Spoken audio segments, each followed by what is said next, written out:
রাম, শোনো বাবা, একটু ধীরে যাও না, ধীরে যাও, আমরা অনেক পিছিয়ে রয়েছি, ভয় করছে তো। এই তারকার আশেপাশে আমরা কিন্তু এসেছি। হ্যাঁ, এই ঘন্টা কর্ণ, তুই আবার কোথায় গেলি রে ঘন্টা কর্ণ? এই ঘন্টা কর্ণ, এদিকে আয়, কি দেখছিস?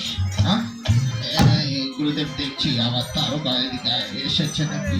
নেই নেই নেই, আমাদের সাথে রাম লক্ষণ রয়েছে, আমাদের কিছু হয়নি। তাই তো পথ চলছেন, হঠাৎ করে বিশ্বামিত্র মুনি বলছেন, বাবা লক্ষণ, রাম, শোনো না,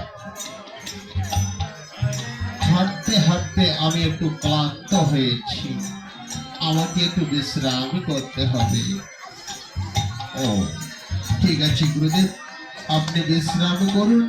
হ্যাঁ, আমরা রয়েছি দু ভাই মিলে আপনার পাশে, আপনার কাছে কোনো তারকাকে প্রবেশ করতে দেব না।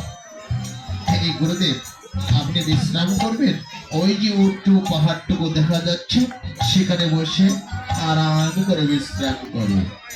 এই তো বলেছিস ঘন্টা কোনো, এবার মনে হচ্ছে তুই আমার শিষ্যের মতো শিষ্য। আচ্ছা ঠিক আছে, আমি একটু বিশ্রাম করছি ওই উঁচু পাহাড়ের কাছে। ঠিক আছে, ঠিক আছে গুরুদেব, আপনি বিশ্রাম করুন।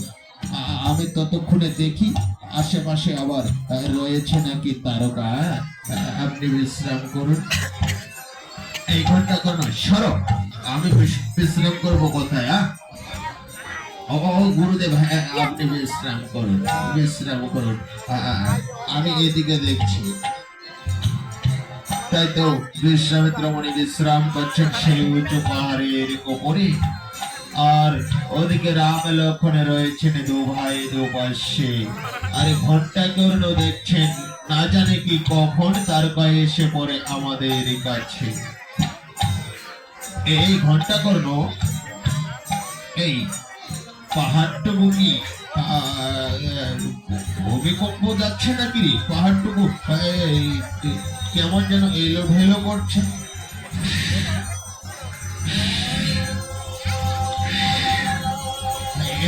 ভূমিকম্প যাচ্ছে, এদিকে না তো।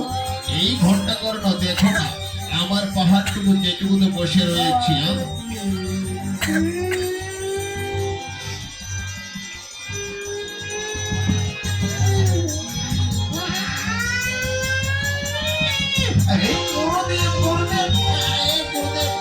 এখানেই তারকা শুয়ে রয়েছে।